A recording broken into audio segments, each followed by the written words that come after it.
철학자인 폴 틸리라는 사람이 존재의 용기라는 책에서 진정한 용기란 자기 자신이 되고자 하는 것이라고 이제 정의를 내렸습니다. 성경적으로 보면 진정한 용기는 뭐냐?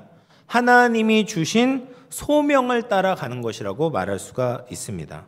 사람과 상황에 따라서 끌려가는 것이 아니라 소명에 헌신하고자 하는 용기가 있을 때 자기 자신의 참된 의미를 발견할 수 있다라는 거예요. 그래서 예수님께서 이제 사역을 감당하실 때 바리새파 사람들이 하루는 예수님께 찾아와서 헤롯이 당신의 생명을 노리고 있다, 죽이려고 하고 있다라는 것을 알렸을 때 예수님께서 이렇게 담대하게 말씀하셨습니다. 누가복음 13장 32절 33절인데요.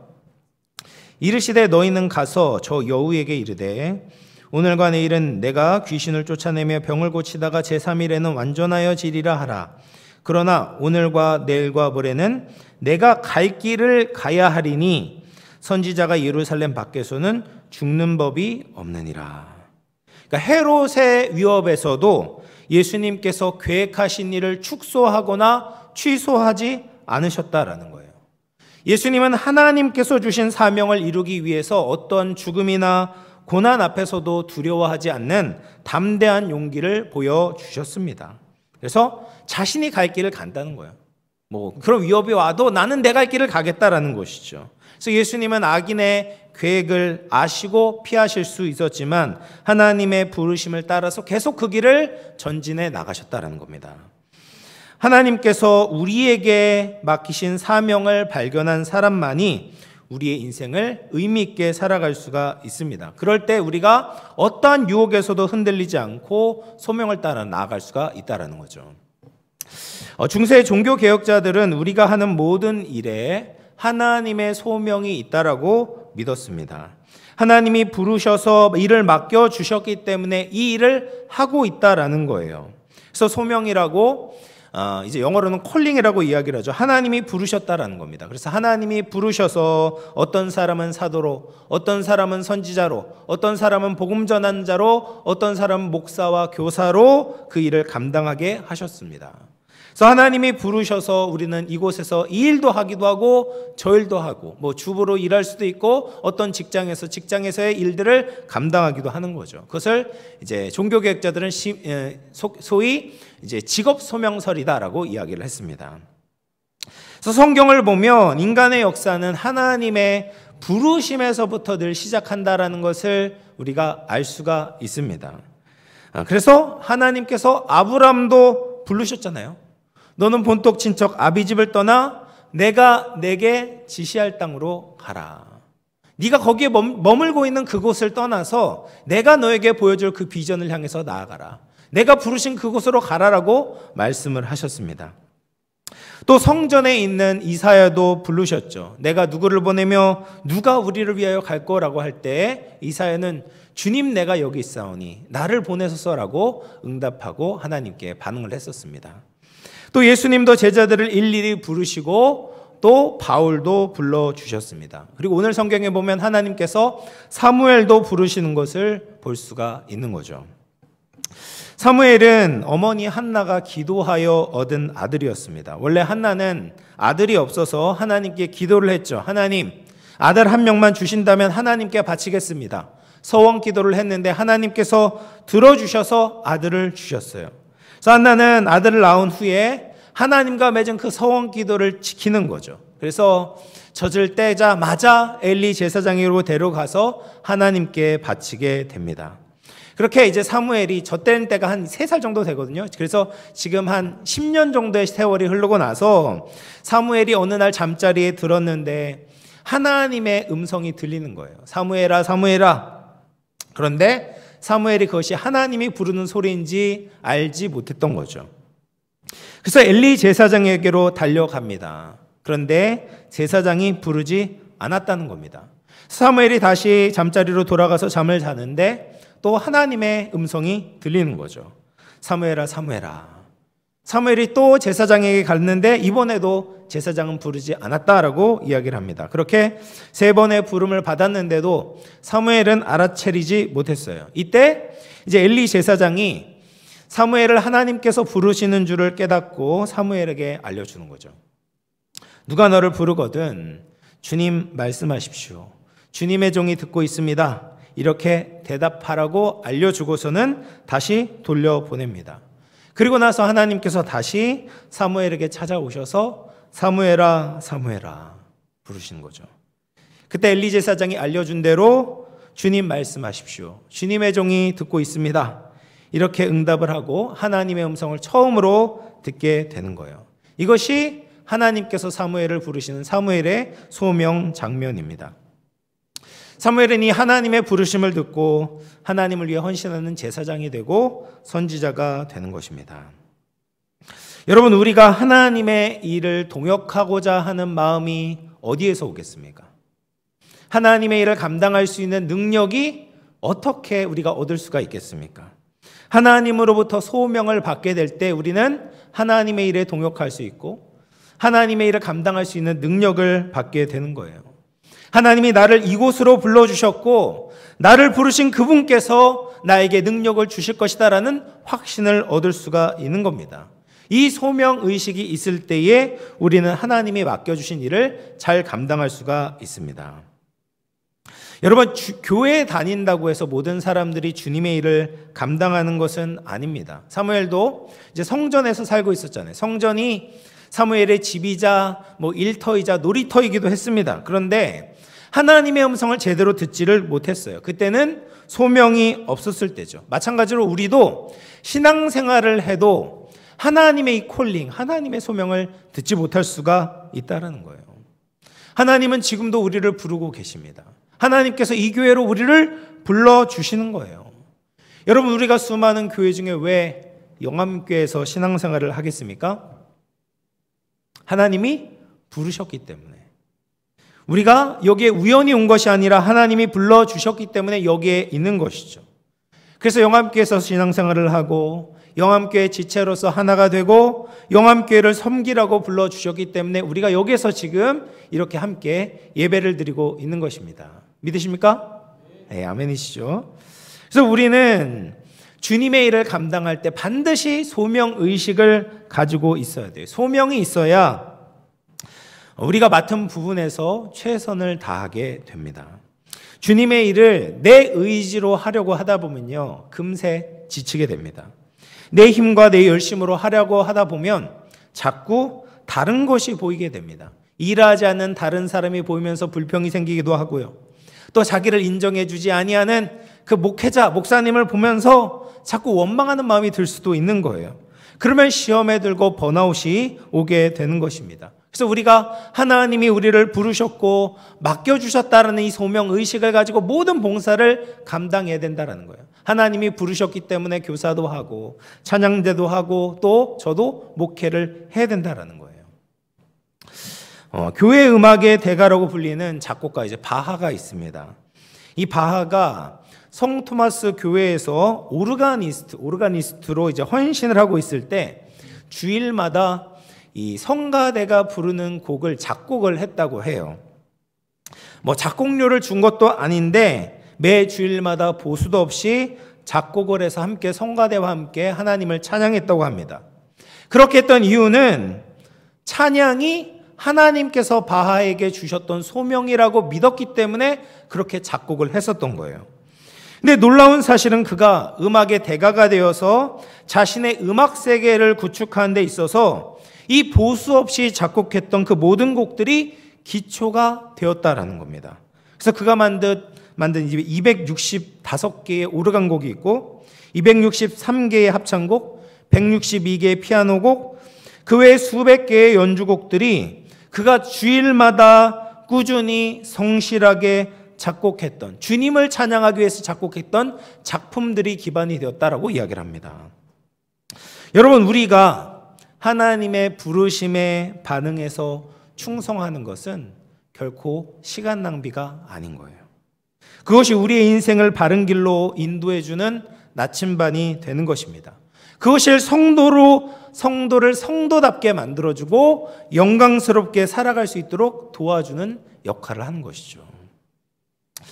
성도는 이렇게 이제 교회뿐만 아니라 사회에서도 소명이 있어야 됩니다. 하나님께서 나를 이 직장에 불러주셨다. 나에게 이 일을 맡겨주셨다, 이 가정을 섬기게 하셨다라는 콜링이 있을 때 세상에서도 또 직장에서도 가정에서도 제 역할을 할 수가 있는 거예요.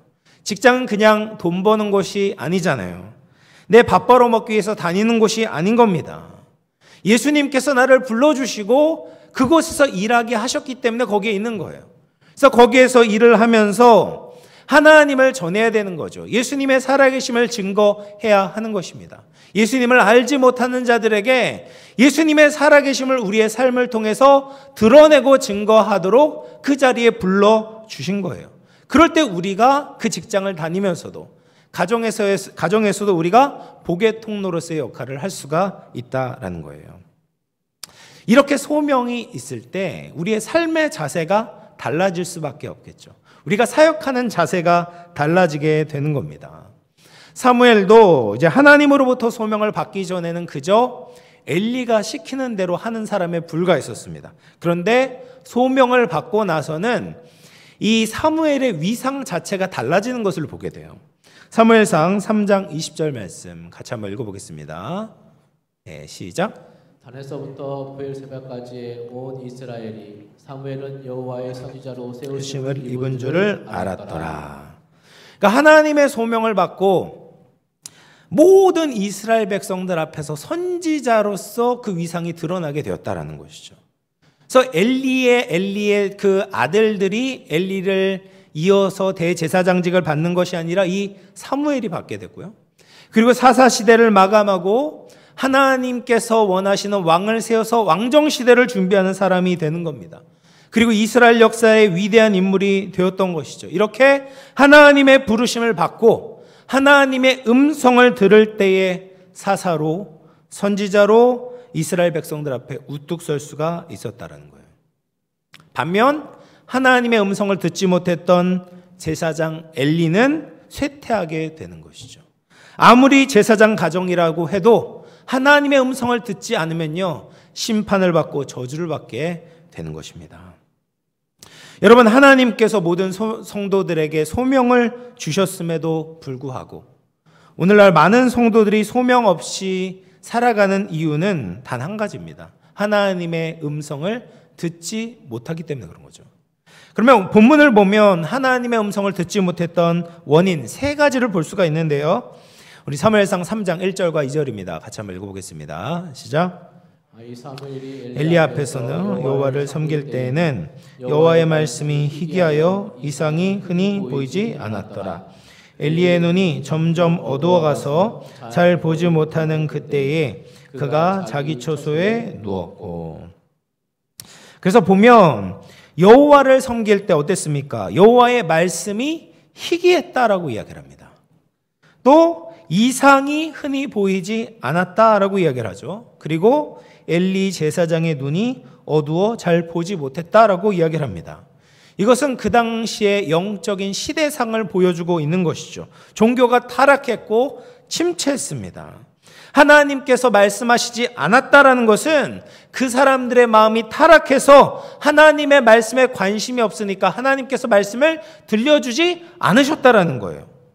하나님의 말씀을 사모하지 않으니까 하나님의 역사심을 보여주지 않는 겁니다. 얼마나 영적으로 침체되어 있었는지 제사장조차도 영적인 판단력이 흐려져 있었던 것이죠. 이렇게 총체적으로 영적인 암흑기였다라는 거예요. 우리가 성도로서 하나님의 음성을 듣기 위해서는 영적으로 깨어 있어야 돼요.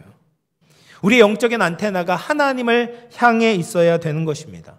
하나님의 말씀을 들으려는 간절함이 있어야 되는 것이죠. 영적으로 하나님의 뜻을 순종하려는 그런 마음이 있어야 되는 겁니다. 그럴 때 하나님의 말씀이 우리의 심령에 들릴 수가 있는 겁니다. 그럼 우리가 하나님의 부르심, 하나님의 말씀을 듣기 위해서 어떻게 해야 되는가? 세 가지를 간단하게 살펴보고자 합니다. 첫 번째는 영적인 무지에서부터 벗어나야 된다라는 거예요. 7절 말씀 우리 같이 한번 읽어보겠습니다. 시작. 사무엘이 아직 여호와를 알지 못하고 여호와의 말씀이 아직 그때 나타나지 아니한 때라. 여러분, 우리가 어릴 때부터 교회에 남아도 전인격적으로 하나님을 알지 못할 수가 있습니다. 그러니까 하나님의 말씀이 정말 우리의 중심을, 내 마음을 터치한 적이 없는 사람들이 있어요. 우리는 이런 영적인 무지를 알고 이 무지에서부터 벗어나야 되는 거예요. 이 영적인 무지에서부터 벗어나기 위해서는 어떻게 되는가? 하나님의 말씀이 나타나야 되는 거예요. 하나님의 말씀을 가까이 해야 되는 거죠. 이 영적 무지를 깨뜨리기 위해서는 우리가 매일 하나님의 말씀을 묵상하고 그 뜻을 깨닫고 그분의 음성을 듣도록 노력해야 되는 것이죠. 뿐만 아니라 기도로 하나님과의 소통의 창구를 열어놓아야 되는 것입니다. 지속적인 기도를 통해서 우리는 영적 무지에서 벗어나 하나님의 인도하심을 받도록 애를 써야 되는 것이죠. 그렇게 될 때 이제 사무엘이 하나님의 말씀에 터치를 받게 되었을 때, 영적 무지가 깨지게 되었을 때 그는 계속해서 하나님과 동행하는 삶을 살게 됩니다. 사무엘상 3장 19절 말씀인데요. 보시면 같이 읽어볼게요. 시작. 사무엘이 자라매 여호와께서 그와 함께 계셔서 그의 말이 하나도 땅에 떨어지지 않게 하시니. 그럼 굉장히 놀라운 말씀 아니겠습니까? 그러니까 하나님의 말씀이 그에게 터치한 이후에 뭐라고 이야기를 하냐면 그의 말이 하나도 땅에 떨어지지 않게 하셨다. 그러니까 하나님께서 그와 함께 해주셔서 그가 전하는, 사무엘이 전하는 모든 말씀이 하나님의 말씀과 같았다라는 거예요. 그러니까 하나님의 음성을 듣는 특권을 절대로 놓치지 않고 하나님과 계속 동행하며 살았다라는 것을 보여주고 있는 것이죠. 여러분, 우리도 이 영적인 무지에서 벗어나 하나님의 말씀을 들으며 하나님의 말씀을 성취하는 은혜가 있기를 주님의 이름으로 축원을 드리겠습니다. 두 번째로 우리가 하나님의 말씀을 듣기 위해서 어떻게 되냐? 영적인 편견을 깨트려야 됩니다. 8절 말씀 같이 한번 읽어보겠습니다. 시작. 여호와께서 세 번째 사무엘을 부르시는지라 그가 일어나 엘리에게로 가서 이르되 당신이 나를 부르셨기로 내가 여기 있나이다 하니 엘리가 여호와께서 이 아이를 부르신 줄을 깨닫고. 엘리가 사무엘이 세 번째 찾아왔을 때야 비로소 여호와께서 그를 부르셨다라는 것을 알게 되었습니다. 하나님께서 어린아이에게도 말씀하시는 분이다라는 것을 비로소 조금 깨닫게 된 거예요. 여러분, 은혜 받는 데는 나이가 문제되지가 않죠. 은혜 받는 데는 직분이 문제되지도 않습니다. 하나님의 음성은 사모하는 모두에게 열려 있는 거예요. 여러분, 유대인들도 똑같은 영적인 편견과 선입견이 있었습니다. 자신들이 선민이기 때문에 유대인들만 하나님의 음성을 들을 수 있다라고 생각을 했던 거죠. 심지어 사도 베드로도 그런 편견을 가지고 있었지만 성령님으로 말미암아 그 편견이 깨지게 되고 고넬리에게 찾아가서 복음을 전하게 되는 것이죠. 그래서 하나님의 자녀들은 이 편견 없이 하나님의 음성에 들을 준비가 되어 있어야 돼요. 그래서 언제나 어디서나 하나님의 음성은 들려줄 수 있다라는 마음의 문을 열고 있어야 되는 거예요. 축복의 현장뿐만 아니라 고난의 현장에서도 하나님은 말씀하실 수 있다라는 생각을 가져야 돼요. 그래서 우리의 생각을 내려놓고 성령의 조명을 받게 될 때 모든 것을 합력하여 선을 이루시는 하나님의 말씀을 깨닫게 될 줄로 믿으시기를 바랍니다. 세 번째로 우리가 하나님의 말씀을 듣기 위해서는 순종이 목적이 되어야지 하나님의 말씀을 들을 수가 있습니다. 여러분, 우리가 하나님의 말씀을 듣는 목적이 무엇입니까? 그냥 내 머리가 커지기 위해서 듣는 게 아니잖아요. 내가 얼마나 많이 아는지 잘난 척하기 위해서 우리가 하나님의 말씀을 보는 것이 아닙니다. 우리가 순종하기 위해서 하나님의 말씀을 듣는 것이죠. 이 순종하겠다는 마음이 준비되어져 있을 때 우리의 귀가 더 열릴 수가 있는 거예요. 그리고 우리의 귀가 열리게 될 때 하나님께서는 우리의 마음에 넘치도록 하나님의 말씀을 들려주시는 겁니다. 그래서 우리 모두는 하나님의 자녀로서 하나님에 대한 경청의 수준을 높일 필요가 있어요. 들음에는 이제 5단계가 있다라고 이야기를 합니다. 첫 번째는 상대방의 말을 무시하는 단계가 있습니다. 그래서 이제 보통 이제 10대 아이들이 보통 이렇잖아요. 상대방의 말을 아예 무시합니다. 아예 듣질 않아요. 딴짓을 합니다. 계속 아무리 이야기를 해도 핸드폰을 보거나 딴짓을 합니다. 이건 완전히 이제 첫 번째, 가장 이제 안 듣는 단계죠. 상대방의 말을 무시하는 단계가 있고, 두 번째 단계는 뭐냐? 듣는 척 하는 단계가 있어요. 그러니까 핸드폰은 보지 않아요. 근데 머리로 계속 딴 생각을 하는 거예요. 이게 두 번째 단계입니다. 듣는 것처럼 보이긴 하는데, 겉으로는 보이는데 듣지 않고 있는 거예요. 이게 두 번째 단계입니다. 세 번째 단계는 뭐냐? 선택적으로 듣는 단계가 있습니다. 이제 듣기는 들어요. 그런데 모든 것을 다 듣지는 않습니다. 내가 좋아하는 이야기는 듣고 내가 싫어하는 이야기는 듣지 않는 선택적으로 듣는 단계가 있다라는 겁니다. 네 번째 단계는 신중하게 경청하는 단계입니다. 이때부터는 마음에 이제 집중을 해서 모든 것을 다 듣기 시작해요. 마지막 단계는 뭐냐? 공감적 경청의 단계가 있다라고 합니다. 여러분은 하나님의 말씀을 어느 정도의 단계로 듣고 있으십니까?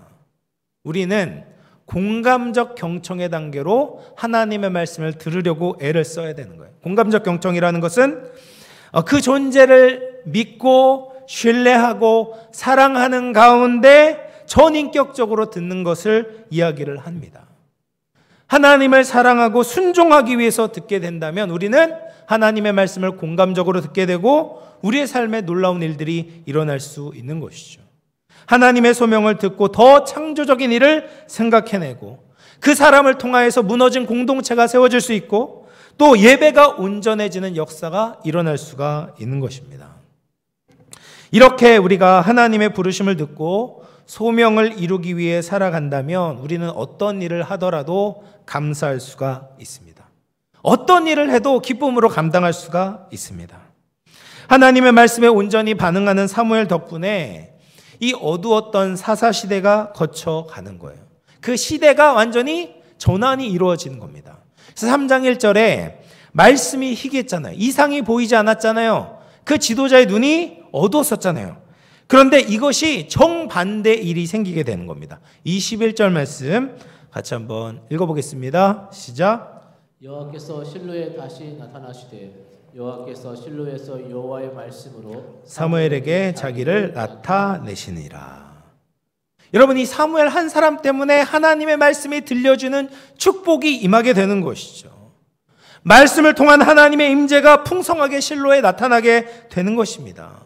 이렇게 하나님의 부르심에 온전히 반응하는 한 사람, 하나님의 말씀에 공감적으로 경청하는 그 한 사람 때문에 하나님 나라의 풍성함이 이루어지게 되는 거예요. 사랑하는 성도 여러분, 이제 말씀을 마무리하겠습니다. 지금도 하나님께서는 주의 백성된 우리들을 부르고 말씀하고 계십니다. 하나님의 말씀에 우리의 인생을 투자했으면 좋겠어요. 하나님의 진리에 우리의 삶을 올인했으면 좋겠습니다. 하나님의 생명의 말씀에 우리의 삶을 온전히 내어 드립시다. 세상의 가치, 우리의 탐욕에서 비롯된 음성이 아니라 하나님의 생명의 말씀에 우리의 육신과 마음의 길을 활짝 열 수 있기를 축복합니다. 영적인 무지와 편견에서 벗어나 언제 어디서나 우리에게 말씀하시는 하나님께 우리가 귀를 기울이고 순종함으로 늘 생생한 소명 의식을 가지며 살아갈 수 있기를 바랍니다. 하나님의 부르심의 소명을 깨달으시고 죽도록 충성하며 잘했다 칭찬받을 수 있는 우리 모든 영혼의 권석들 될 수 있기를 주님의 이름으로 축원을 드리겠습니다. 기도하겠습니다. 사랑과 은혜가 충만하신 하나님 아버지, 오늘